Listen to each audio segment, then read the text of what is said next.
కవిత్రయ విరచిత శ్రీమదాంధ్ర మహాభారతము శాంతిపర్వము షష్ఠాశ్వాసము.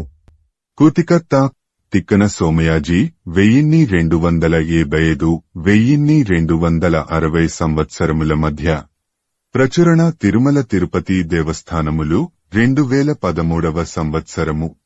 Video చేసినవారు Kanchi త్యాగరాజులు 2024వ సంవత్సరము. కవిత్రయ విరచిత శ్రీమదాంధ్ర మహాభారతము శాంతిపర్వము షష్ఠాశ్వాసము. కందము. ప్రతి ఆశ్వాసానికి ఆద్యంతాలలో కూతిపతిని స్తుతించటం తెలుగు కవుల సంప్రదాయం. ఈ కందపద్యంలో తిక్కన హరిహరనాథుడికి 3 విశిష్ట సంబోధనలు కూర్చాడు. ఇహపరాలలో సకల సంపదలను భక్తులకు సంధానించుటంలో సమర్థుడు హరిహరనాథుడు. అతడి దయాగుణం అంతటి ప్రౌఢం, దానితో భక్తులు ఆనందిస్తున్నారు. జగద్రక్షణ భారాన్ని కోరివహించాడు హరిహరనాథుడు. ఆ రక్షాసక్తితో వినోదిస్తున్నాడు. అతడిది సమాభ్యాస నిరతమైన నిర్విభేద స్థితి. సమాభ్యాసంతో విభేదాలు నిర్గతమైపోయి సర్వాంతర్యామిత్వం పొందినవాడని. సమాభ్యాస నిరతశ్చాసౌ నిర్విభేదశ్చ తత్సంబుద్ధౌ. వచనము. కవిత్రయ విరచిత శ్రీమదాంధ్ర మహాభారతము శాంతిపర్వము షష్ఠాశ్వాసము. భీష్ముని ధర్మజుండు ప్రశంసించి యక్షరక్షరంబుల నడుగుట. హరిహరనాథ. వైశంపాయనుడు జనమేజేడితో ఇట్లా అన్నాడు. ఆ విధంగా యోగసాంఖ్య పండితులు అక్షరమైన ఆనందస్వరూపులవుతారని చెప్పగా విని ధర్మరాజు దేవవ్రతుడితో ఇట్లా అన్నాడు. నీవు పరమజ్ఞానివని వేదవిధులు సాంఖ్యయోగ ప్రవీణులైన యతీంద్రులు చెప్పగా విని సంతోషిస్తూ ఉంటాము. దక్షిణాయనంలో ఇంకా మిగిలిన రోజులు తక్కువచనము. సూర్యుడు ఉత్తరాయణంలో ప్రవేశించగానే నీవు పరమపదిస్తావు. ఆ తరువాత మేము ఎవరెవలన వినగలుగుతాము? కురువంశంలో ప్రజ్ఞ అనే నేతో వెలుగుతున్న దీపంవలె ఉన్నావు. నీ తేజస్సును ఆశ్రయిస్తున్నాము అని తనవారితో కలిసి పలికి నీవు చెప్పిన అక్షరమనేది ఎటువంటిది? క్షరమేది? తెలుపుము అన్నాడు. భీష్ముడు వశిష్ఠ జనకుల సంవాదం అనే ఉత్తమ ఇతిహాసం ఉన్నది. దానివలన నీవడిగిన విశేషాలన్నీ తెలుస్తాయి, వినుము అని సుముఖుడే. సీసము. తేటగీతి. ఒకప్పుడు జనకమహారాజు వశిష్ఠుడిని అడిగాడు అక్షరతత్వం తెలియజెప్పుమని. అప్పుడు ఆశ్రిత వత్సలుడు దయాగుణ విశిష్టుడు అయిన ఆ మహాత్ముడు పూర్వం వశిష్ఠుడు జనకుడికి వివరించి చెప్పాడు. అది అంతా నీకు నేను స్పష్టంగా చెప్పుతాను అని సంతోషంగా భీష్ముడు ధర్మరాజుకు వివరించటం మొదలుపెట్టాడు. వచనము. కరాళ జనక మహారాజుకు జ్ఞానం బోధించేందుకు వశిష్ఠ మహర్షి ఇట్లా చెప్పాడు. కవిత్రయ విరచిత శ్రీమదాంధ్ర మహాభారతము శాంతిపర్వము షష్ఠాశ్వాసము. వశిష్ఠ జనకరాజ సంవాద ప్రకారము. కందము. ఓ మంగళగుణాన్విత ధర్మరాజా. కరచరణాది అవయవాలు కలిగి ఉండి ఆది, అంతం, క్షయం, వృద్ధి ఇవి లేనివైన ఏకైక తత్వాన్ని అక్షరము అంటారు పండితులు. కందము. జనవత్సల. ఓ ధర్మరాజా. అక్షరతత్వం నుంచి 24 క్షరతత్వాలు ఆవిర్భవించాయి. నీకు స్పష్టంగా తెలియటం కొరకు వాటిని వెడమరచి చెప్పుతాను, ఆలకించుము. తేటగీతి. అక్షరతత్వం విక్రియను పొందుతుంది. దానికి ప్రకృతి, ప్రధానం, అవ్యక్తమాని పేరులు. ఆ విక్రియ నుండి మహత్ అనబడే తత్వం ఆవిర్భవిస్తుంది. తేటగీతి. ధర్మరాజా. వినుము. ప్రకృతి లేదా ప్రధానం లేదా అవ్యక్తం అనబడే తత్వం 1, దాని నుంచి ఆవిర్భవించే మహత్తు 2, అహంకారం 3, పంచభూతాలు, పంచగుణాలు 5, జ్ఞానేంద్రియాలు 5, కర్మేంద్రియాలు, మనస్సు 1 కలిపి మొత్తం 24 తత్వాలు ఉన్నాయి. పృథివ్యప్తేజోవాయువాకాశాలు, నేల, నీరు, వెలుగు, గాలి, ఆకాశం, పంచభూతాలు, శబ్ద స్పర్శ రూప రస గంధాలు, 5 గుణాలు, శ్రోత్రత్వచక్షుజిహ్వాఘ్రాణాలు, చెవి, చర్మం, కన్ను, నాలుక, ముక్కు, 5 జ్ఞానేంద్రియాలు, వాక్పాణి పాదపాయు మేఢ్రాలు 5 కర్మేంద్రియాలు మనస్సునందు ఏర్పడతాయి. కందము. క్షరమే 24 తత్వాలుగా అవుతుంది. అక్షరతత్వానికి ఎక్కడా ఎప్పుడూ క్షరభావం ఉండదు. అయితే క్షరతత్వాలు అన్నీ అక్షరతత్వం తాలూకు విలాసాలే. వచనము. శ్రద్ధగా ఆలకించుము. ఈ 24 తత్వాలు విజ్ఞానానికి అందుతాయి. 25వ అక్షరమైన పరమతత్వం విజ్ఞానానికి గోచరం కానిది, నాశం లేనిది, మృతి లేనిది. కందము. అక్షరతత్వానికి ప్రబోధం లేకపోతే సత్వరజస్తమోగుణాల సంయోజన కారణంగా నానాజాతులలో జన్మ పరంపరలను పొందుతూ ఉంటుంది. ఇది అక్షరతత్వానికి ఒక క్రీడా విలాసం. కందము సత్వరజస్తమోగుణాలను అనుసరించటం వలన జన్మ పరంపరలలోనికి జారిపోయిన ఆ అక్షరతత్వం తనను తాను తెలుసుకొనలేక అవే తాను అనుకొని వాటిలో నివాసం సాగిస్తూ ఉంటుంది. ఉత్పలమాల సత్వగుణానికి వశవర్తి అయిన అక్షరతత్వం అర్హ ధర్మాలను పొంది ఆచరించి దివ్యత్వంతో సుఖాలను అనుభవిస్తుంది. రజోగుణానికి వశవర్తి అయి పుణ్యపాపాలను చెరిసగంగా ఆచరించి నరత్వం పొంది సుఖదుహగాలను చెరిసగంగా అనుభవిస్తుంది. తమోగుణానికి వశవర్తి అయి కేవలం పాపకృత్యాలనే ఆచరించి పశుపక్ష్యాది జంతుత్వాన్ని పొంది నరకం అనుభవిస్తుంది. కందము అక్షరానికి స్వతసిద్ధంగా ఏ రంగు లేదు, కాని అది ఈ త్రిగుణాలను అనుసరించటం వలన మార్పులకు లోనవుతుంది. సత్వగుణానుసారంగా తెలుపు రంగును, రజోగుణానుసారంగా ఎరుపు రంగును, తమోగుణానుసారంగా నలుపు రంగును పొందుతుంది. కందము నిర్గుణమైన అక్షరతత్వం అహంకారగుణ సంయోగం వలన ఈ రకంగా ఇన్ని వికారాలను పొందుతున్నది. అహంకారగుణ సంయోగాన్ని విడిచిపెట్టేస్తే ఈ వికారాలు అన్నీ తొలగిపోతాయి. నిర్వికార స్థితితో మళ్లీ ప్రదీప్తం కూడా అవుతుంది. వచనము అని చెప్పి వశిష్ఠుడు మళ్లీ ఇట్లా వివరిస్తున్నాడు. చంపకమాల తనను తాను తెలుసుకొనలేక ఈ అక్షరతత్వం క్రతువులు చేయటం, తీర్థయాత్రలకు తిరగటం, ఏకభుక్తాలు ఉండటం, నేలమీద పడుకొనటం, ఇంకా రకరకాల కఠోర వ్రత నియమాలు పాటించటం, జటావర్కల దండాలు ధరించటం ఇత్యాది కార్యక్రమాలతో శరీరాన్ని సంకటపెట్టుతూ ఉంటుంది. ఇది అచ్యుతమే, అమలమే, కాని ఇప్పుడు అప్రబుద్ధం. కందము అక్షరతత్వానికి చావు పుట్టుక ముసలితనం ఇట్లాంటివి ఏమీ లేవు. అది అమలం, కాని ఉపాధిగతమైన మమకారంతో ఇవన్నీ తనకు ఉన్నాయని భావిస్తూ ఉంటుంది. ఆట వెలది స్వతసిద్ధంగా నిర్గుణమైన అక్షరతత్వం తన విక్రియ అయిన ప్రకృతి గుణాలు తనకే సంక్రమించటం చేత తాను కూడా సగుణత్వాన్ని పొందుతున్నది. ఇది ఎట్లా ఉన్నదంటే సాలెపురుగువలే ఉన్నది. సాలెపురుగు తన పొత్తికడుపులో నుండి వచ్చిన నూలుదారాలతో తనకు తానే గూడు అల్లుకొని అందులో తానే బందీ అయిపోతుంది. గుణము అంటే త్రాడు అని కూడా అర్థం ఉన్నది. ఆట వెలది వాయు సేవనం వలన మబ్బులు తొలగిపోయి నిర్మలస్థితి పొంది 16 కళలతో పరిపూర్ణుడైన చంద్రుడు ప్రకాశిస్తాడు. అట్లాగే అక్షరతత్వం కూడా అఖండ శాంతి బోధతో మునుపటి గొప్పదనాన్ని మళ్లీ పొంది విరాజిల్లుతుంది. వచనము అని చెప్పుతుంటే విని జనక మహారాజు ఆ వశిష్ఠుడితో ఈ ప్రకారంగా అన్నాడు. కందము మహాత్మా త్రిపురుషులు పరస్పరం కలుసుకొంటే మరొక రూపాన్ని ఉత్పత్తి చేయగలుగుతున్నారే తప్ప విడివిడిగా ఆ ఇద్దరిలో ఎవ్వరికీ ఆ నేర్పు లేదు అనేది లోకం చూస్తే తెలుస్తున్నది. వేదము ఇదే చెప్పుతున్నది. కందము ఓ తపస్వి చర్మం, మాంసం, రక్తం అనేవి స్త్రీ నుండి, మజ్జ, ఎముకలు, స్నాయువులు అనేవి పురుషుడి నుండి బిడ్డకు లభిస్తాయి. వేదం ఇట్లాగే చెప్పుతున్నది. వచనము పైన చెప్పినది పశుపక్షి మానవాదులైన సకల జాతులలోనూ పుట్టుకలు జరిగే పద్ధతి. కందము పురుషుడికి ప్రకృతికి ఉన్న ఆకర్షణ నరనరి సంబంధం వరసే. స్త్రీ పురుష సంబంధం వంటిదే ప్రకృతి పురుషుల పరస్పరాకర్షణ. అదే సమస్త ప్రాణికోటికి జన్మహేతువు. వేదాలు ఇదే చెప్పుతున్నాయి. కందము ప్రకృతి పురుషుల పద్ధతిని స్పష్టంగా నిరూపించవచ్చును. అయినా ముక్తి మార్గం మాత్రం తెలియరావటం లేదు. కాబట్టి ఓ మునీశ్వర, మోక్షమార్గం ఏమిటో స్పష్టంగా తెలియజేయుము. కందము అనుపమాది లక్షణాలు కలిగి ఒక తేజస్సు ఏదో ప్రకాశిస్తున్నదని వేదాలు శాస్త్రాలు చెప్పుతున్నాయి. అది విన్నాను. దయచేసి ఆ తత్వాన్ని నాకు తెలియజేయుము. వచనము ఈ ప్రకారంగా ప్రార్థించగా వశిష్ఠుడు ఆదరంతో ఆ జనకుడికి ఈ విధంగా చెప్పాడు. సీసము తేటగీతి కవిత్రయ విరచిత శ్రీమదాంధ్ర మహాభారతము శాంతిపర్వము షష్ఠాశ్వాసము. వశిష్ఠుడు జనకున కక్షరక్షర తత్వంబుల తెగం గెయింగించుట. మహారాజా, నీవు తత్వశాస్త్ర గ్రంథాలు ధారణ చేస్తున్నావే తప్ప వాటి అర్థం నీకు అవగాహనకు రాలేదు. అర్థం తెలియని చదువు వ్యర్థం. అర్థనిశ్చయాన్ని నేను చెప్పుతున్నాను, శ్రద్ధగా ఆలకించుము. సాంఖ్యయోగ శాస్త్రాలు ఒకదానిని ఒకటి అనుసరిస్తూ ఉంటాయి, అందుకే అవి అభిన్నాలు, ఒక్కటే అని ప్రాజ్ఞులు గుర్తించారు.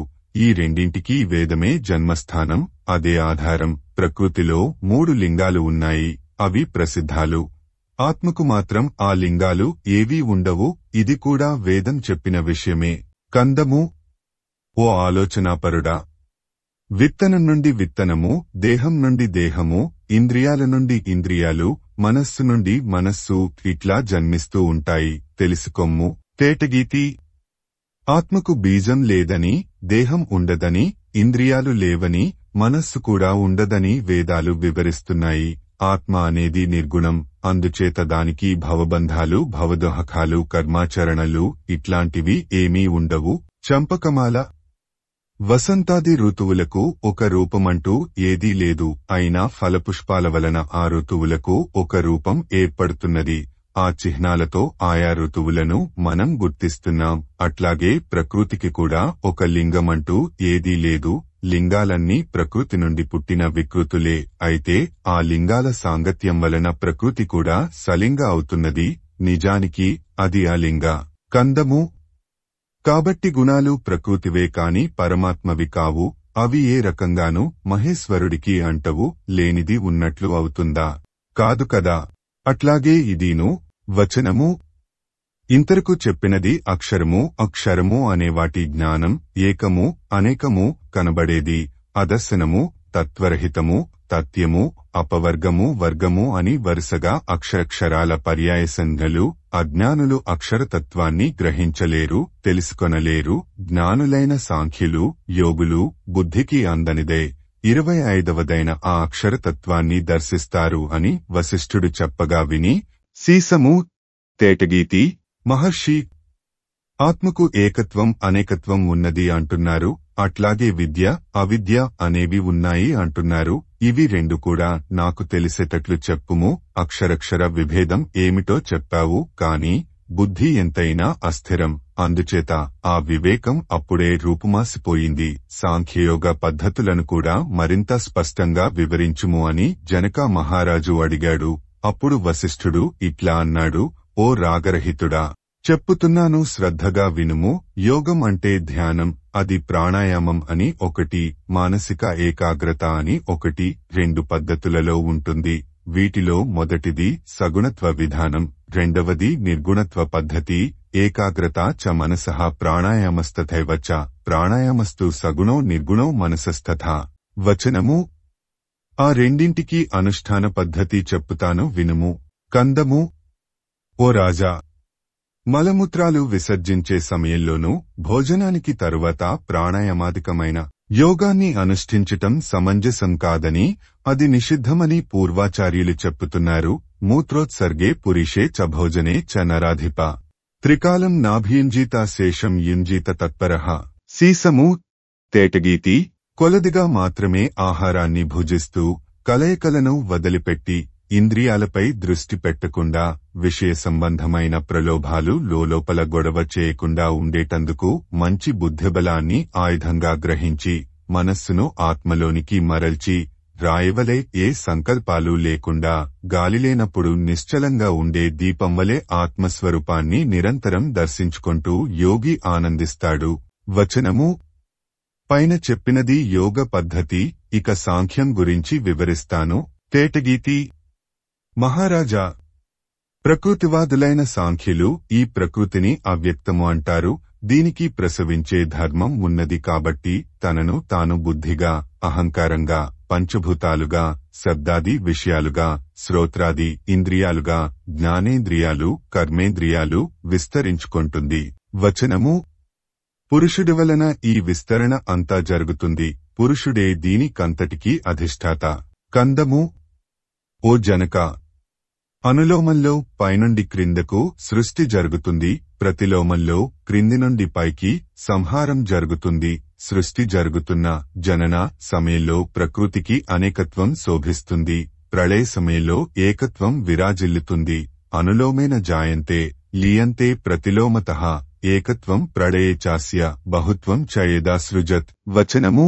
క్షేత్రం అవ్యక్తం, ప్రకృతి ప్రధానం అని చెప్పబడుతున్నది ఒక్కటే తథ్యం. సత్వము దానికి మరొక పేరు. అట్టి ప్రకృతిని ఎరిగినవాడు గనుక క్షేత్రజ్ఞుడుగా, ప్రకృతిలో ఉండటం వలన పురుషుడుగా జీవుడు ప్రకాశిస్తున్నాడు. ప్రకృతి వేరు, పురుషుడు వేరు అనేది స్పష్టం.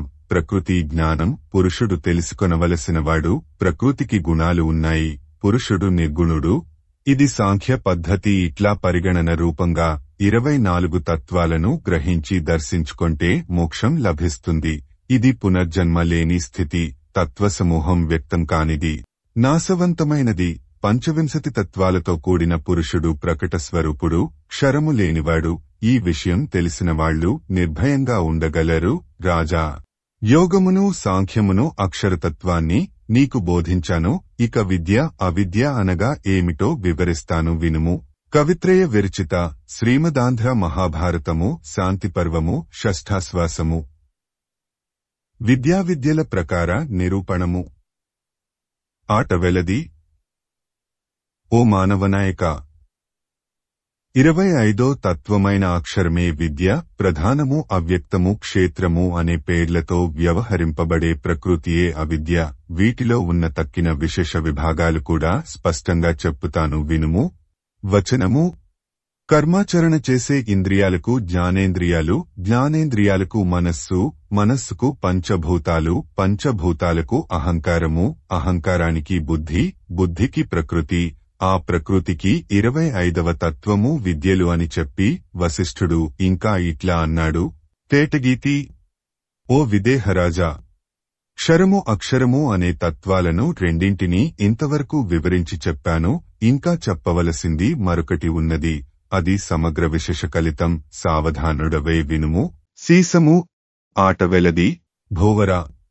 జీవుడిని అక్షరమని, ప్రకృతిని క్షరమని అంటారు. కొందరు పెద్దలు ఈ రెంటిని క్షరములు అన్నారు, మరికొందరు అక్షరములు అన్నారు. ఆద్యంతాలు లేకపోవటం, ఈశ్వరతత్వాన్ని కలిగి ఉండటం మిథ్యాదులు జీవుడికి ప్రకృతికి ఉన్న సాదృశ్యాలు. మహదహంకారాది ప్రకృతి గుణాలను పొందినప్పుడు పురుషుడు, జీవుడు తనను తాను ప్రకృతిగా భావిస్తాడు కనుక అతడిని క్షరము అని కూడా అనవచ్చును. ఈ ప్రకృతి పురుషుడిని పొందినప్పుడు గుణవికారరహితంగా ఉంటుంది కాబట్టి అప్పుడు దానిని నిర్గుణమని అక్షరమని కూడా వ్యవహరించవచ్చును. వచనము. జీవుడు ఎప్పుడైతే జ్ఞాని అవుతాడో అప్పుడు ఆ జీవుడు తరువాతి పద్యంతో అన్వయం. ఆటవెలది. సాంగత్య సహితము జ్ఞానరహితము అయిన ప్రకృతియే నేను అని ఇంతకాలము తెలియక అనుకున్నాను. నిస్సంగమహమను జ్ఞానమహమను గుర్తించలేకపోయాను అని జీవుడు అనుకొంటాడట. కందము. ప్రబుద్ధుడైన పురుషుడు ఇంకా ఇట్లా అనుకొంటాడట. నీటికి చేపకు వలె ప్రకృతికి నాకు విభిన్నత అనేది సహజ సిద్ధమై స్పష్టంగా భాసిస్తూనే ఉన్నది. అయినా అయ్యో, అహంకారం వలన నేనే ఆ ప్రకృతి అనుకొన్నాను సుమా. కందము.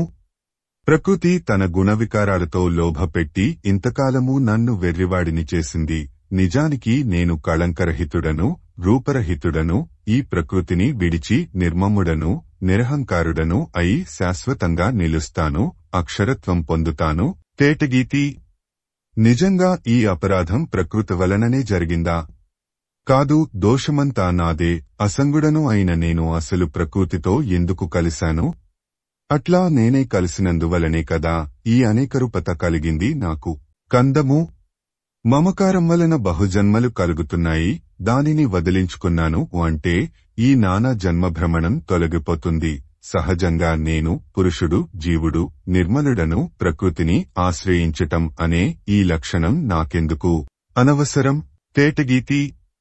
ఎన్ని రూపాలలో ఈ ప్రకృతి విజృంభించిన మమకారం, అహంకారం అనేవి రెండే దీని మూలతత్వాలు. ఇవి రెండు పరిహరించగలిగితే ఇంకా ఈ ప్రకృతి పురుషుడిని ఏమీ చేయలేదు. కందము. నిశ్చేతనత, దుశ్చేష్టతలు ప్రకృతి లక్షణాలు. అటువంటి ప్రకృతిని విడిచిపెట్టివేయాలి. అప్పుడు నిశ్చయ వృత్తితో నిరామయ నిశ్చల నిర్మల పదాన్ని పొందగలుగుతాను. వచనము.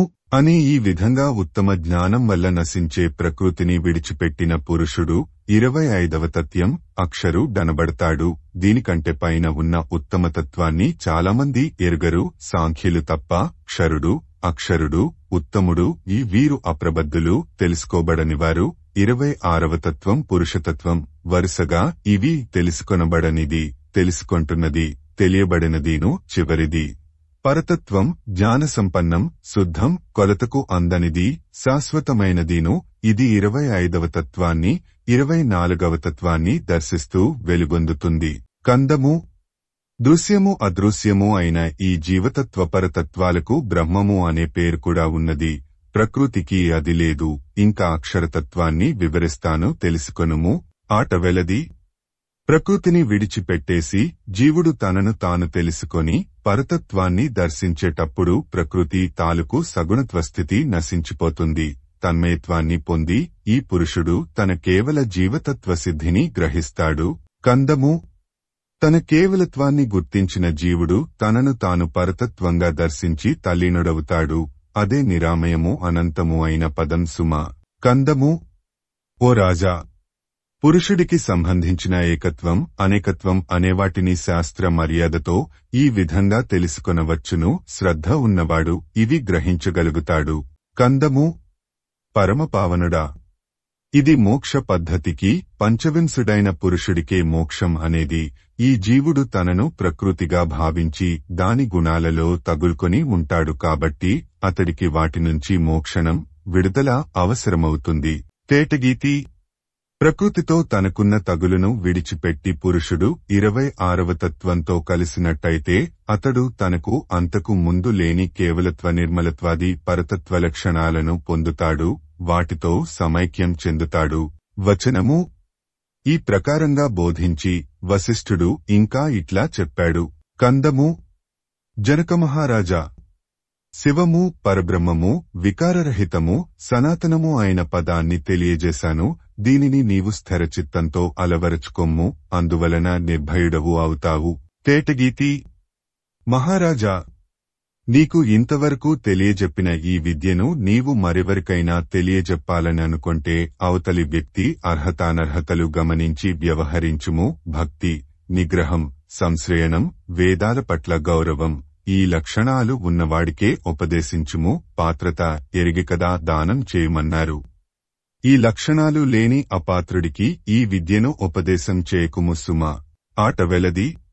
మహారాజా, యోగ్యతాయోగ్యతలు చూడకుండా ఎవడికి ఇవ్వాలనుకొంటే వాడికి సామ్రాజ్యమంతా ఇచ్చివేయుము. నేను కాదనను, కాని ఈ విద్యను మాత్రం పైని పేర్కొన్న యోగ్యతలు లేనివాడికి దయచేసి ఎప్పుడూ ఇవ్వవద్దు. అర్హుడు అయినట్లయితే మరి ఆలస్యం చేయకుండా వాడికి ఉపదేశించుము. కందము జనకమహారాజు నియమనిష్టలతో వశిష్ఠుడు చెప్పినది అంతా విని జన్మ చరితార్థతను పొందాడు.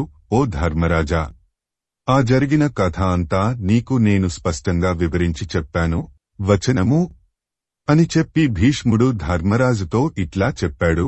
కందము ధర్మరాజా, మొట్టమొదటిగా ఈ తత్వ రహస్యాన్ని బ్రహ్మదేవుడు వశిష్ఠుడికి తెలియజేశాడు.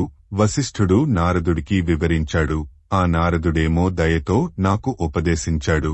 కందము పాండవాగ్రజ, నాకు నారదుడు ఉపదేశించిన ఈ విద్యను నీకు జనక వశిష్ఠుల సంభాషణగా, వశిష్ఠుడి మాటలుగా తెలియజెప్పాను. మానసికమైన కలతను విడిచిపెట్టి ఈ జ్ఞానాన్ని అలవరచుకొమ్ము. ఇది పరమానందాన్ని సమకూరుస్తుంది. కందము ఓ కురువరా, క్షర అక్షర పరతత్వాల గురించి తెలుసుకున్నావు. శోకం, భయం, మోహం అనేవి నీకు పోయి ఉంటాయి. మోక్షప్రదమైన ఆ విద్యను గాఢమైన ఆదరంతో అవలంబించుము. వచనము ఇట్లా వివరించి తిరిగి ఇట్లా కొనసాగిస్తున్నాడు. సీసము ఆట వెలది. ధర్మరాజా, జనకుడి కుమారుడైన వసుమంతుడు ఒకరోజున వేటకొరకు అడవికి వెళ్లి అక్కడ ఒకచోట భృగువంశమునీశ్వరుడిని చూచి వినయంగా, స్వామి, ఇహపరాలకు హితం ఏదో తెలియచెప్పవా అని అడిగాడు. అప్పుడు ఆ మునీశ్వరుడు ఇట్లా అన్నాడు. వసుమంతుడా, మనం చేసే హితకార్యాలు సౌఖ్యాన్ని దుఃఖాన్ని ఇస్తాయి. హితకార్యాలు సౌఖ్యాన్ని, అహితకార్యాలు దుఃఖాన్ని ఇస్తాయి. అందుచేత అవి చేయాలి అనే తృష్ణను విడిచిపెట్టుకొనటం మంచిది. మానవులు ఎట్లాంటివాళ్లంటే తేనె రుచిమీద కోరికే కాని దాన్ని సంపాదించటంలో ఉన్న శ్రమ మీద ధ్యాస ఉండదు. దానికొరకు కొండచర్యలు ఎక్కుతున్నాం అనుకొంటారే తప్ప ఆనక అక్కడ నుండి జారిపడతాం అనే విషయం తలచుకోరు. కందము ఓ వసుమంతుడా! ధర్మాన్ని, జ్ఞానాన్ని నిర్మలమైన మనస్సుతో అభ్యసించాలి, ఎల్లవేళలా ధార్మిక సాంగత్యం పెంపొందించుకొనాలి. అప్పుడు ఆ గొప్పదనం, ఆ ప్రవర్తన ఇహపరలోకాలలో అభినందించబడుతుంది. వచనము అని చెప్పి ఇంకా తరువాతి పద్యంతో అన్వయం. తేటగీతి. ఓ రాజా! బ్రాహ్మణులు కోరిన పనులు చేయుము, పాత్రత గుర్తించి ధనాధికం దానం చేయుము, చేసిన తరువాత అయ్యో ఇచ్చేసానే అని బాధపడకుము, క్రోధాన్ని, కామాన్ని విడిచిపెట్టుము, మనస్సుకు ధైర్యం పెంపొందించుకొమ్ము, ఇది చాలా ముఖ్యం. వచనము మహాభిషుడనే రాజు ధైర్యం కోల్పోయే కదా స్వర్గభ్రష్టుడైనాడు. అది ధైర్యాన్ని పొందటం వలననే కదా యయాతి ఆపద నుండి బయటపడ్డాడు. కందము భృగువంశమహర్షి చేసిన ఉపదేశాన్ని ఆధారం చేసుకుని ఆ వసుమంతుడు కామక్రోధాలను వదిలిపెట్టి ధృతి ధర్మాలను అలవాటు చేసుకున్నాడు. వచనము భీష్ముడింతవరకు చెప్పిన దానికి సంతోషపడి ధర్మరాజతడితో ధర్మాధర్మాల విచారం లేనిది, అన్ని సంశయాలను పోగొట్టేది, చావు పుట్టుకలు లేనిది, శుచి శుభ్రత కలిగినది, శాశ్వతమైనది, మార్పులేనిది, పరము అని పిలువబడేది, దోహకాన్ని పోగొట్టేది అయినట్టి తత్వాన్ని బోధించుమన్నాడు. దానికి బదులుగా నీ ప్రశ్నలన్నింటికీ సమాధానం ఇది. యాజ్ఞవల్క్యజనక సంవాదాన్ని గూర్చి చెప్పుతాను అంటూ ఆ వృత్తాంతాన్ని చెప్పసాగాడు. కవిత్రయ విరచిత శ్రీమదాంధ్ర మహాభారతము శాంతిపర్వము షష్ఠాశ్వాసము. యాజ్ఞవల్క్య జనకరాజ సంవాద ప్రకారము. ఆటవెలది. ధర్మరాజా! యాజ్ఞవల్క్యుడు సకలలోకాలలోనూ ప్రసిద్ధికెక్కిన మహాజ్ఞాని. ఒక రోజున జనక మహారాజు ఆ మహర్షిని దర్శించాడు. సాష్టాంగ నమస్కారం చేశాడు. ఇట్లా అడిగాడు.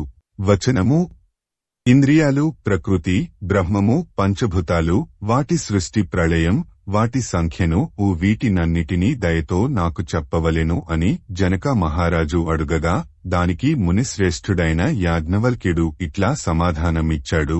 సీసము. తేటగీతి. జనక మహారాజా! సర్గము, ప్రళయము అనేవాటిని అవ్యక్తమే ప్రకృతి, అహంకారం సృష్టిస్తుంది. 10 కల్పాలు ఒక పగలు, 10 కల్పాలు ఒక రాత్రి, పగటపుట సృజన, రాత్రిపుట ప్రళయం. అశేష ప్రాణికోటికి జీవనాధారంగా అన్నిటికంటే ముందు ఓషధి సృష్టి జరుగుతుంది. దీనికొరకని ఈ బ్రహ్మాండంలో విధాతను సృష్టిస్తుంది. అతడేమో పంచభూతాలను సృష్టిస్తాడు. పృథివీ, అప్, తేజో, వాయు, ఆకాశాలు పంచభూతాలు. గంధ, రస, రూప, స్పర్శ, శబ్దాలు వీటికి సారభూతమైన గుణాలు. ఈ గుణాలను ముక్కు, నాలుక, కన్ను, చర్మం, చెవి అనే 5 ఇంద్రియాలు గ్రహిస్తాయి. గుణోకర రాహకాలు ఇవి. ఈ ఇంద్రియాలకు మనస్సు ప్రభువు. వచనము ఇంద్రియాలకు మనస్సే ప్రభువు అవటం వలన. కందము ఓ మహారాజా! మనస్సు ప్రభావంతోనే తప్ప చెవి తనంత తాను వినలేదు, కన్ను తనంత తాను చూడలేదు. ఇట్లాగే తక్కిన ఇంద్రియాలు అన్నీను. తేటగీతి. ఓ రాజా! ఇంద్రియాలన్నీ ఇట్లా మనః ప్రభావంతోనే ఉంటాయి. ఈ మనస్సు కనుక మరింకేదైనా విషయంలో ఆసక్తమై ఉన్నట్లయితే ఇంద్రియాలు ఏవి కూడా తమ తమ పనులను చేయలేవు. అజ్ఞానులు కూడా ఈ విషయాన్ని తేలికగా గ్రహించగలరు. తేటగీతి. రాజా! ఇంద్రియమహమలన్నీ మనస్సు చేతిలోవే. మనస్సు కనుక విషయాసక్తి నుండి వెనక్కు మళ్లితే ఇంద్రియాలు అన్నీ దానితో పాటే వెనక్కు మళ్లుతాయి. కాని ఇంద్రియాలు వెనక్కు మళ్లినా వాటితో పాటు మనస్సు కూడా వెనక్కు మళ్లుతుందని చెప్పలేము. మళ్లదు. విషయతృష్ణలోనే అట్లాగే సంచరిస్తూ ఉంటుంది. కందము అనగా ఇంద్రియాలను, వాటి చేష్టలను నిగ్రహించటం అతి ప్రధానం. విషయాసక్తమై పరుగులు తీసే మనస్సును వెనుకకు మళ్లించాలి. ఇది గ్రహించి అభ్యసించుము. వచనము పగటిని సృష్టిగాను, రాత్రిని ప్రళయంగాను లోగడ శాంతి చెప్పాడు.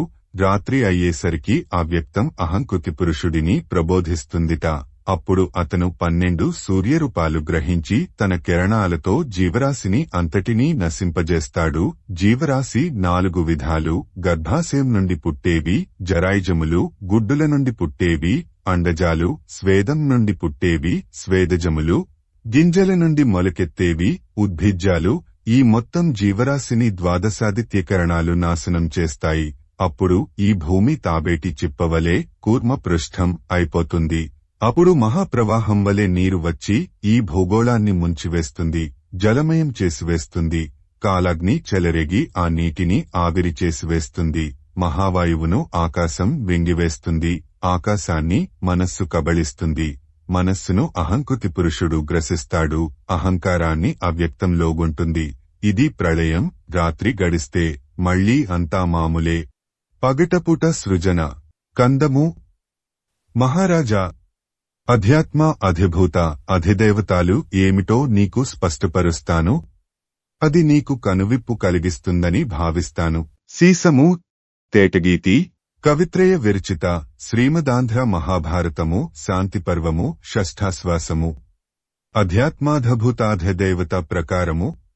కాళ్ళు, గుదము, ఉపస్థ, చేతులు, నాలుక అనేవి 5 అధ్యాత్మాలు. వీటికి గంతవ్యం, విసర్జనం, ఆనందం, కర్తవ్యం, వక్తవ్యం అనేవి 5 అధిభూతాలు. వీటికే వరుసగా విష్ణు, సూర్య, ప్రజాపతి, ఇంద్ర, అగ్ని ఈ వీరు 5 అధిదేవతాలు. కన్ను, నాలుక, ముక్కు, చర్మం, చెవి ఇవి 5 అధ్యాత్మాలు. రూప, రస, గంధ, స్పర్శ, శబ్దాలు వాటికి వరుసగా అధిభూతాలు. తేజస్సు, జలం, భూమి, వాయువు, ఆకాశం అనేవి 5 అదే క్రమంలో అధిదేవతాలు.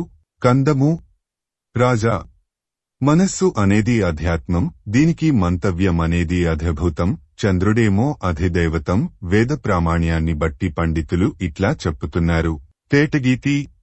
బుద్ధి అధ్యాత్మమని, బోద్ధవ్యం అధిభూతమని, క్షేత్రజ్ఞుడైన జీవుడే అధిదేవతమని వేదాలు చెప్పుతున్నాయి. కందము. అహంకారం అనేది ఆధ్యాత్మం. దానికి అభిమానం అనేది అధిభూతం. అధిదేవతమేమో రుద్రుడు. తేటగీతి. రాజా, చిత్తం అధ్యాత్మం. చేతైతవ్యం దానికి అధిభూతం. పరబ్రహ్మం దానికి అధిదేవతం అని ఆగమాలు చెప్పుతున్నాయి. వచనము. యాజ్ఞవల్క్యుడు ఇట్లా చెప్పి ప్రకృతి పురుషుల పద్ధతులు వినుటవలన మనస్సు నిర్వికారత్వాన్ని పొందుతుందంటూ ఇంకా ఇట్లా చెప్పాడు. కందము. ఈ ప్రకృతి అనేది స్వేచ్ఛగా క్రీడావిలాసంగా సత్వాది గుణాలను, నానా వికృతులను పురుషుడికి కల్పిస్తూ ఉంటుంది. కందము. రోషరహితుడా, ఒక దీపం నుంచి అనేక దీపాలు వ్యాప్తి చెందినట్టు ఈ ప్రకృతి అనేది గుణరూపాలను వ్యాప్తి పొందిస్తుంది. సీసము.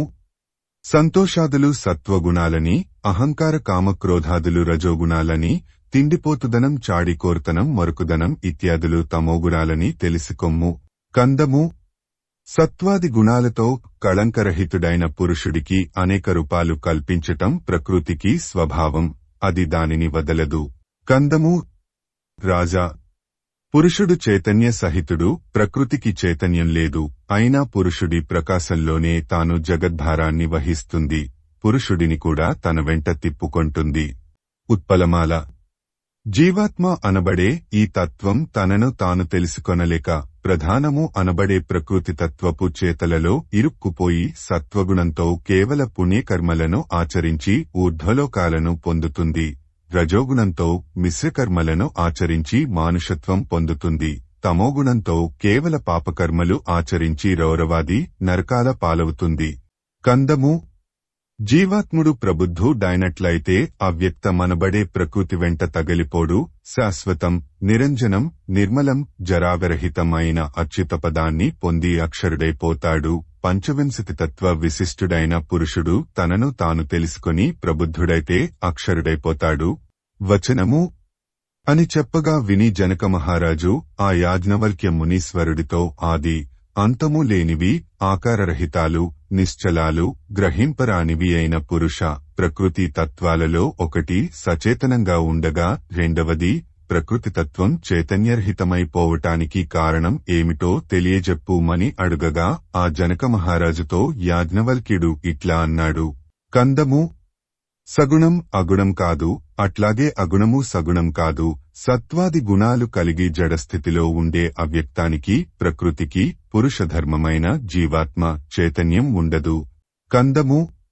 రాజా, పురుషుడి యథార్థరూపాన్ని గ్రహించగలిగిన జ్ఞానం ప్రకృతికి లేదు. కాని ప్రకృతిని తెలుసుకొనగలిగిన జ్ఞానం, చైతన్యం పురుషుడికి ఉన్నాయి. అంతేకాదు ఈ పురుషుడు నిశ్చల దృష్టితో చూచి తనకన్నా పరతత్వం లేదని కూడా గ్రహించగలడు. కందము. పైని చెప్పిన కారణం వలన ప్రకృతి అచేతనాని, పురుషుడు సచేతనుడని తెలుస్తున్నది. ఆలోచనాపరులైన మునీశ్వరులందరూ ఇదే నిశ్చయంగా తెలియజెప్పారు. వచనము అని చెప్పి మరల ఇట్లా కొనసాగిస్తున్నాడు. ఆట వెలది. పురుషుడు ప్రకృతిలో ఉంటాడు, ప్రకృతిని తనలో నిలుపుకొంటాడు. కాని ఈ కలయిక వలన తాను మాత్రం ఏ వికృతిని పొందడు. చేప నీళ్లల్లో ఉన్నట్లు, ఒకరకం దోమలు మేడిపండులోకి దూరి ఉన్నట్లు ఈ కలయిక ఉంటుంది. ఇది ప్రకృతితో పురుషుడి సాంగత్యం, లీనత్వంలో అలీనత్వం. ఆట వెలది. తామర పువ్వు గాని తామర ఆకు గాని నీళ్లను తాకుతూ నీళ్లల్లోనే ఉంటుంది. కాని దాని ఆకులకు గాని రేకులకు గాని తడి అంటదు. అట్లాగే జీవాత్ముడు ప్రకృతిలో ఉన్న దాని వికారాలు మాత్రం ఇతడికి అంటవు. వచనము ఇంతవరకు సాంఖ్యయోగం గురించి చెప్పాను. ఇక యోగ పద్ధతిని తెలియజేస్తాను. కందము జనకమహారాజా, సాంఖ్యంతో సాటివచ్చే జ్ఞానం కాని, యోగంతో సాటివచ్చే బలం కాని ఇంకా ఎక్కడా ఏ వేదశాస్త్రాలలోనూ కనిపించవు. మూర్ఖుడు ఈ రెండింటినీ వేరువేరు శాస్త్రాలుగా భావిస్తాడేమో కాని నేను మాత్రం ఒక్కటిగానే చూస్తాను. కందము మనస్సును ఏకాగ్రం చేయటం, ప్రాణాయామం అనేవి యోగంలో రెండు ప్రధాన తంత్రాలు. వీటిలో మొదటిదానిని నిర్గుణం అంటారు, రెండో దానిని సగుణం అంటారు. మనస్సును ఏకాగ్రం చేయటమే ధ్యానం, అదే మనోధారణ. కందము రాజా, శ్వాసకు ఇబ్బంది కలగకుండా నాసికాగ్రభాగం నుండి క్రమం తప్పకుండా ప్రాణాయామం నడిపిస్తూ ఇంద్రియ సుఖాల పట్ల ఆసక్తిని వదిలించుకుని అభ్యాసకుడు యోగసిద్ధుడు అవుతాడు.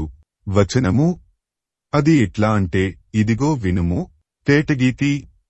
ప్రాణాయామం అభ్యసించే వ్యక్తి చాలా నియమనిష్టలతో ఉండాలి. క్రమక్రమంగా కొంచెం సేపు దాన్ని అభ్యసించాలి. శరీర ధర్మానికి ఇబ్బంది కలగని పద్ధతిలో దాన్ని ఆచరించాలి. రేయి కొంతసేపు, పగలు కొంతసేపు నడిపించాలి. అట్లా చేస్తే అంతఃశుద్ధి బహిఃశుద్ధి లభిస్తాయి. వచనము ప్రాణాయామము దానివలన లభించే అంతర్బహిఃశుద్ధులు యోగసిద్ధికి మూలం. ఇంతవరకు చెప్పింది సగుణోపాయ పద్ధతి, ధ్యానం అనే నిర్గుణోపాయాన్ని ఇక తెలియబరుస్తాను. తేటగీతి. ఇంద్రియాలను మనస్సులో, మనస్సును అహంకృతిలో, అహంకృతిని బుద్ధిలో, బుద్ధిని ప్రకృతిలో సంలీనం చేసినట్లయితే అదే ధ్యానం, అదే మనోధారణ. కందము ధ్యాననిష్ట కలిగిన వ్యక్తి జరావికల్పరహితుడు, నిర్మలుడు, నిత్యానందమయుడు, సత్యశుద్ధ జ్ఞానమయుడు, పరముడు, అచలుడు, శాశ్వతుడు అయిన శివుడిని దర్శించగలుగుతాడు. చంపకమాల. పరిపూర్ణ జ్ఞాని అయిన యోగి నిశ్చల దీపం వలె ఉంటాడు. ఓళ్లు తెలియకుండా నిద్రపోతున్నట్లు ఉంటాడు. నిర్మేఘము నిర్మలము అయిన ఆకాశం వలె ఉంటాడు. బుద్ధిలో మార్పులు చాంచల్యాలు ఎన్ని వచ్చినా తరంగాల తాకిడికి చలించని సముద్రం వలె అతడు నిశ్చలంగా ఉంటాడు. కందము భేరీభాంకారాలు శంఖజంకారాలు తన చుట్టూ ఎన్ని చెలరేగినా యోగి చలించడు. ధ్యానం భంగపడదు. నిర్వికారంగా నిశ్చలంగా ఆకాశం వలె ఉంటాడు. కందము తేనెకుండ నెత్తిమీద పెట్టుకుని ఏమరుపాటు అనేది లేకుండా మెట్టులు ఎక్కినట్లుగా యోగి తన ఆత్మానందరసం ఒక్క బొట్టు కూడా చిందిపోకుండా అధిరోహించి గమ్యం చేరుకుంటాడు. కందము జనకమహారాజా, ఇంతవరకు చెప్పినది యోగమార్గం. ఈ మార్గంలో ప్రయాణించాలంటే చాలా ఏకాగ్రత ఉండాలి. జాగరూకుడై ప్రయాణించినవాడు కృతార్థుడవుతాడు. ఇతర మార్గాలలో ప్రయాణించేవారికి అంత తేలికగా అందని మోక్షపదం ఇతడికి లభిస్తుంది. అనామయుడవుతాడు. సర్వే సర్వత స్తుతిపాత్రుడు అవుతాడు. వచనము ఈ ప్రకారంగా చెప్పి మరలా కొనసాగిస్తున్నాడు. సీసము. తేటగీతి. సీసము యోగీశ్వరుడి శరీరంలో ఏ ప్రదేశాల నుండి ప్రాణవాయువు ఉత్కమిస్తే అతడు ఏ దేవతల స్థానాన్ని పొందుతాడో ఈ పద్యంలో వివరించి చెప్పాడు. కాళ్ల నుండి ఉత్కమిస్తే వైష్ణవ స్థానాన్ని, పిక్కల నుండి అయితే వసుస్థానాన్ని, మోకాళ్ల నుండి సాధ్యుల స్థానాన్ని, గుదప్రదేశం నుండి సూర్యస్థానాన్ని, రహస్యాంగం నుండి వసుధాస్థానాన్ని, తొడల నుండి ప్రజాపతి స్థానాన్ని, పార్శ్వాల నుండి మరుత్తుల స్థానాన్ని, నాభి నుండి చంద్రస్థానాన్ని, బాహువుల నుండి ఇంద్రస్థానాన్ని, రొమ్ము నుండి స్థానుత్వాన్ని, గళం నుండి నరుడనే మునీశ్వరుడి స్థానాన్ని, ముఖం నుండి విశ్వేదేవత్వాన్ని, చెవుల నుండి దిక్కుల స్థానాన్ని, దిక్పాలకత్వమేమో దిశః శ్రోత్రేణ చాప్నియాత్ అని మూలం. నాసిక నుండి వాయుత్వాన్ని, నేత్రాల నుండి పావకత్వాన్ని, కనుబొమ్మల నుండి వినీదేవత్వాన్ని, ఫాలం నుండి పితృదేవతల స్థానాన్ని, మస్తకం నుండైతే శతానందత్వాన్ని పొందుతాడు. కవిత్రయ విరచిత శ్రీమదాంధ్ర మహాభారతము శాంతిపర్వము షష్ఠాశ్వాసము. యాజ్ఞవల్క్యుడు జనకునితో మరణ సూచకంబుల జెప్పుట. వచనము: ప్రాణోత్క్రమణ వేళ అరిష్ట సూచకాలను వివరిస్తాను తెలుసుకొమ్ము అని యాజ్ఞవల్క్యుడు జనక మహారాజుకు చెప్పుతున్నాడు. సీసము తేటగీతి.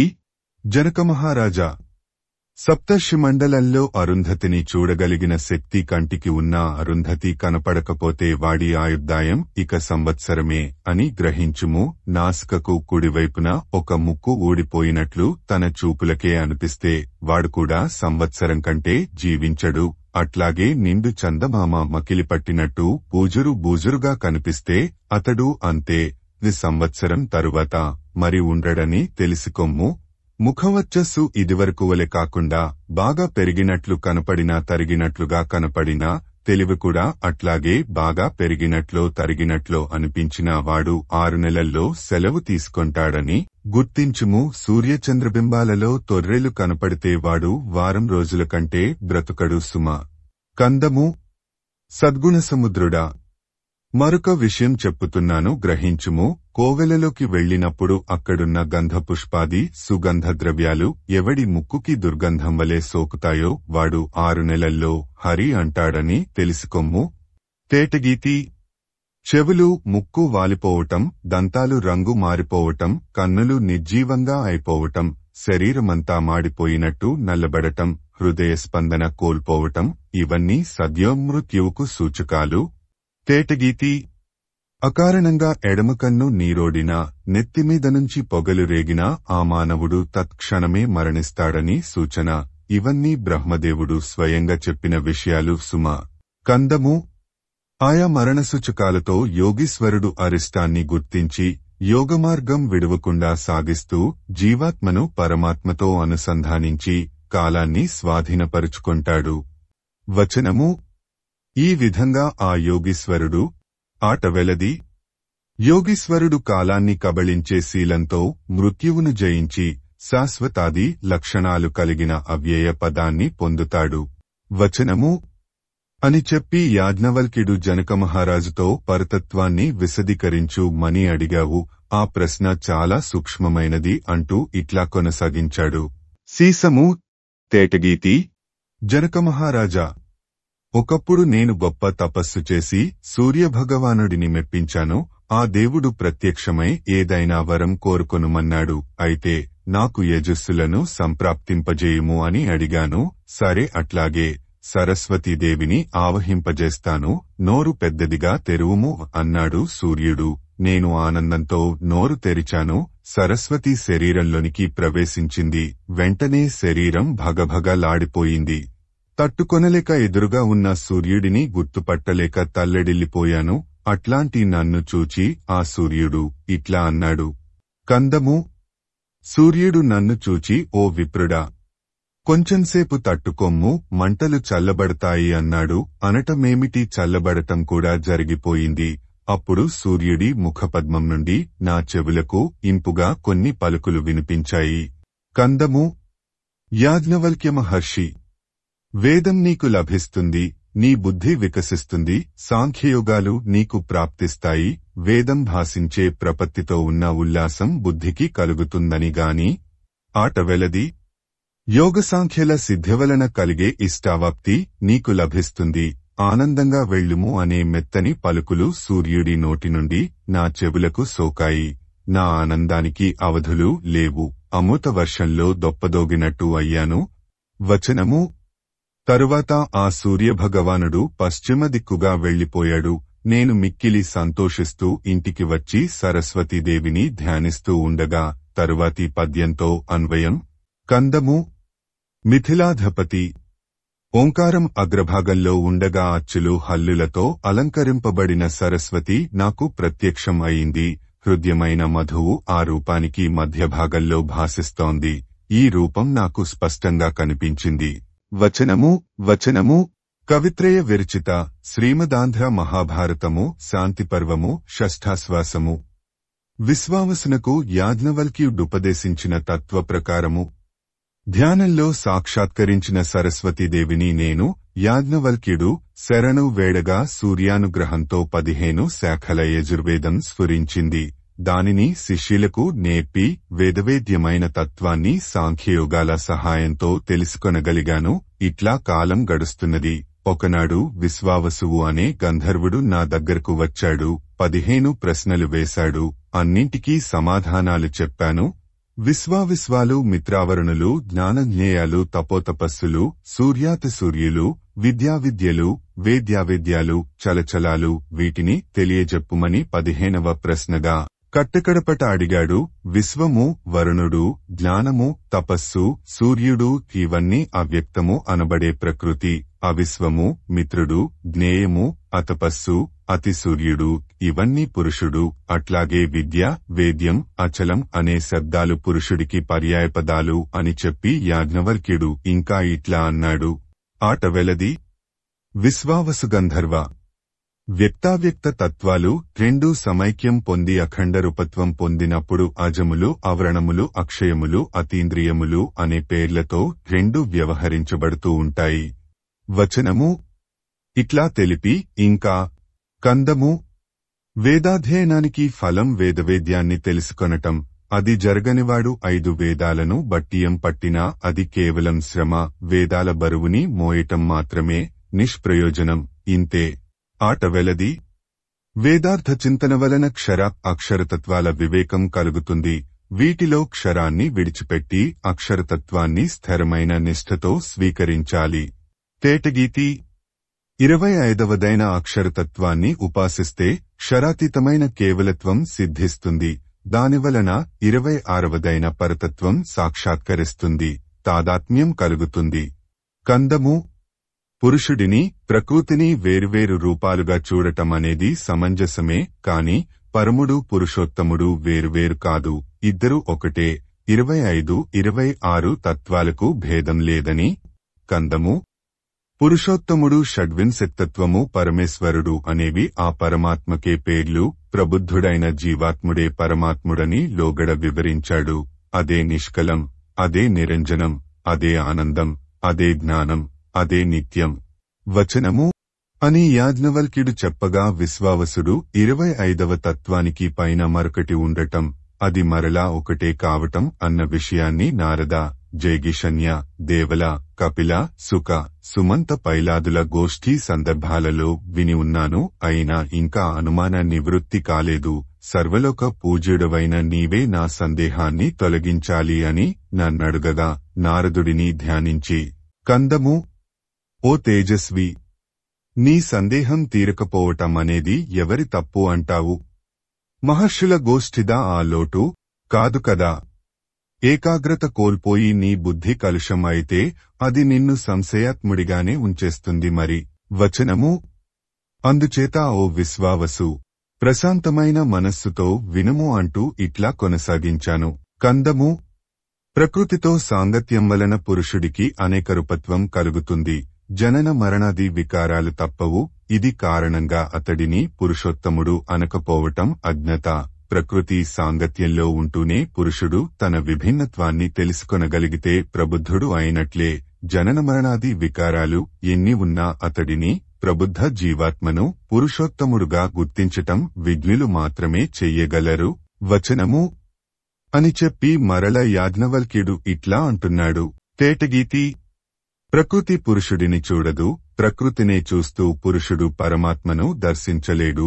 పరమాత్మ మాత్రం ఈ రెండింటినీ చూస్తూ ఉంటాడు. పురుషుడు పరమాత్మను దర్శించే ఉపాయం ఏమిటో చెప్పుతాను వినుము. కందము పురుషుడికి ప్రకృతితో స్నేహము, సహవాసము తప్పవు. అవి అతడిలో ప్రకృతి పట్ల వ్యామోహం కలిగిస్తాయి. దానితో కాలంలో మునిగిపోతాడు.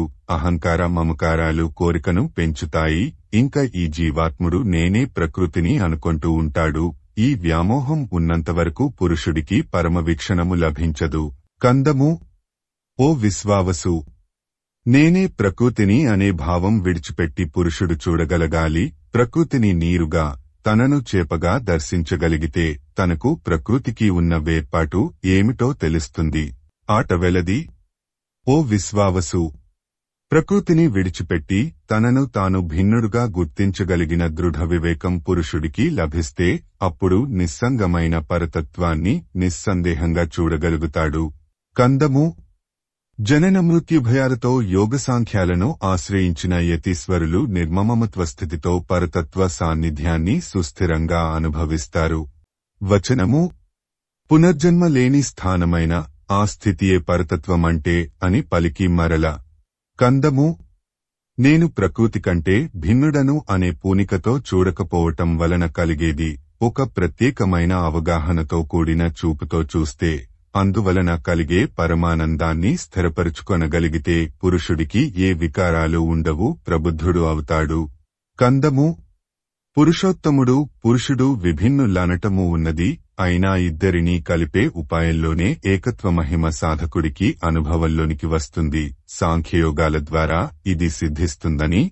కందము. జీవాత్మ పరమాత్మల ఏకత్వమహిమను ఎరుకపరచటమే విజ్ఞానం. విద్య చేసే పని.